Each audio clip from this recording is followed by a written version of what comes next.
Bonsoir mes amis, bonsoir tout le monde. Merci de suivre Hakim le Roi. Aujourd'hui, vous retrouvez Hakim le Roi dans Hakim le Roi se raconte, Hakim le Roi dans ma vraie vie, la vraie vie de Hakim le Roi.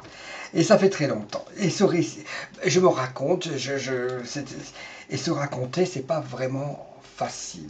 Et surtout, après, je vais le mettre dans mon groupe, ceux qui ont la chance d'être avec Hakim le Roi, puis peut me découvrir, etc. Et aujourd'hui, c'est le 7e épisode. Et le 7e épisode, mais vous ne pouvez pas imaginer ce que j'ai vécu. Avec mon père, torturé par mon père, et il a essayé de me tuer plusieurs fois. C'était un fou, un grand malade, un grand psychopathe, etc. J'ai eu une enfance, vous ne pouvez pas imaginer, qui a été marquée au fer rouge.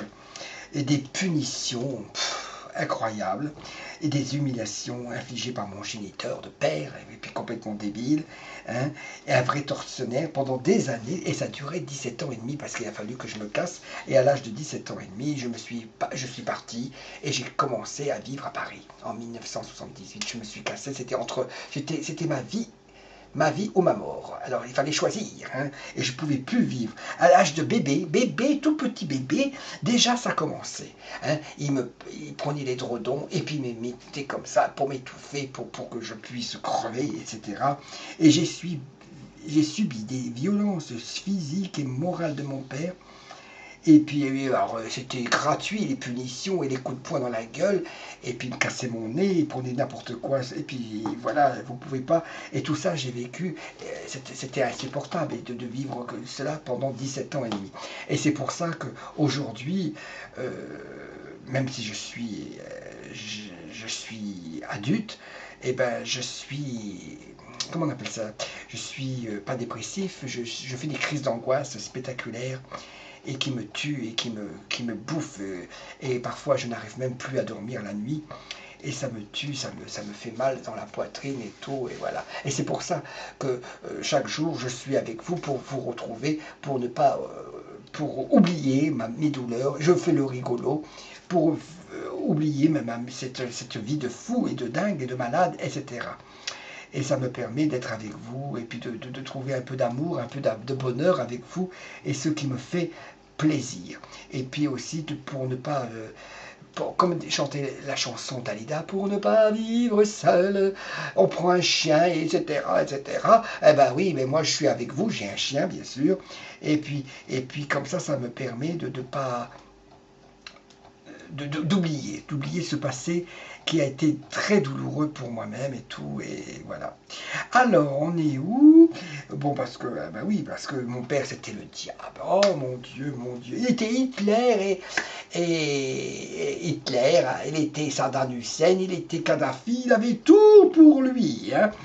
Et voilà, c'était vraiment... Et puis alors, je détestais le fromage, et je déteste encore le fromage, je n'aime pas le fromage, hein, et je peux pas supporter le fromage, et lui il me forçait à manger le fromage et m'enfonçait la fourchette au fond de la gorge.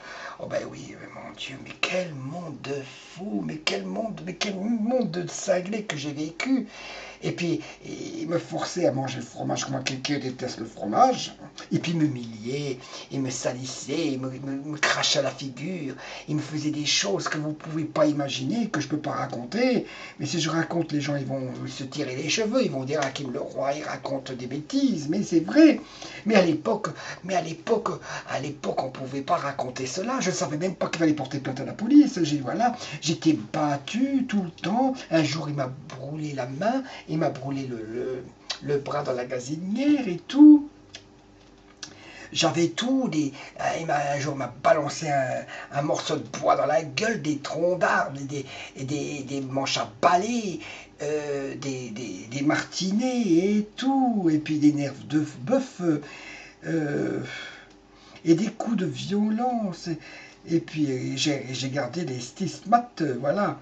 Et puis alors en pleine nuit, et puis même en plein jour, hein, il était autour du dimanche, il fallait nettoyer sa voiture, il a stické et tout. Il me privait de nourriture et tout. Et voilà. Vous ne pouvez pas imaginer ce que j'ai vécu. Et puis un jour, il m'a même séquestré dans l'appartement. J'avais la chambre et le salon, la salle de bain et les poignées fermées. J'avais 2 morceaux de sucre et un morceau de pain pour pouvoir manger et tout. Mais on ne peut pas imaginer. C'est fou, mais pour maintenant, vous comprenez pourquoi je fais des comment on appelle ça, des crises de dépression à cause de cette saloperie et tout. Et puis on vivait en HLM, et on vivait à Amiens. Eh oui, Amiens, la rue Couperin. Oui, je me rappelle de tout, de mon quartier, de ma ville, de ma misère, de tout. Je me souviens de tout. Je n'ai rien oublié et je n'oublierai pas. On ne peut pas oublier son passé.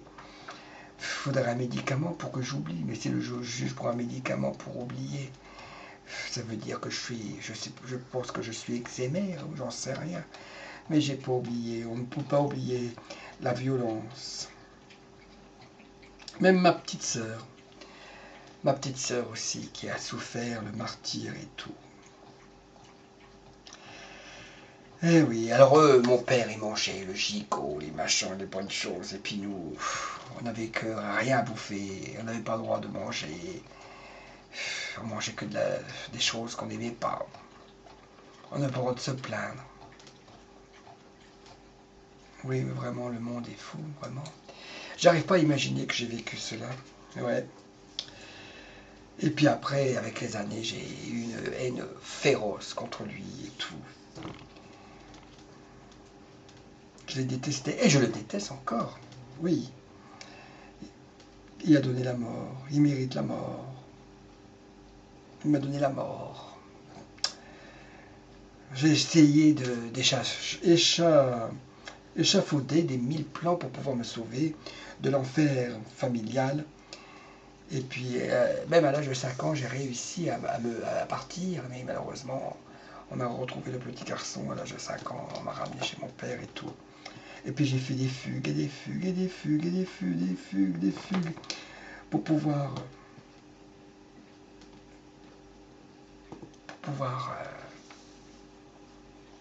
me sauver de cette ambiance familiale. C'est très dur à raconter. Oui, c'est très, très, très dur. Pardonnez-moi si je suis... Pardonnez-moi. Mais rien ne m'a aidé. Ce qui m'a aidé, c'est de ma liberté. Bien sûr, j'étais voir un psychologue. Un psychologue. Un jour, j'étais voir un psychologue, il était en train de dormir sur sa table sur son bureau. Il ne m'a pas aidé du tout. Ce qui m'a aidé, c'est l'amour des gens. Les rêves. Les rêves. On ne guérit jamais complètement quand on a subi de tels traumatismes. Je vous assure que c'est pas facile, mais je suis heureux que vous soyez. Je suis heureux que vous soyez avec moi ce soir. Voilà, c'était la 7e chronique, la vraie vie de Hakim le Roi. Et vous allez retrouver la 8e, la 9e, la 10e, voilà. Il y en a beaucoup. Parce que ma vie, elle est longue. Bah oui, 56 ans. Mais oui, mais on n'est qu'au début. J'ai pas tout raconté. Et puis je vais me raconter. Je vous embrasse. Je vous aime infiniment. Merci de rester avec moi, de me suivre. Et je vous dis à bientôt. Gros bisous à tous les fans de Hakim le Roi. Le monde est fou. À bientôt, mes chéris.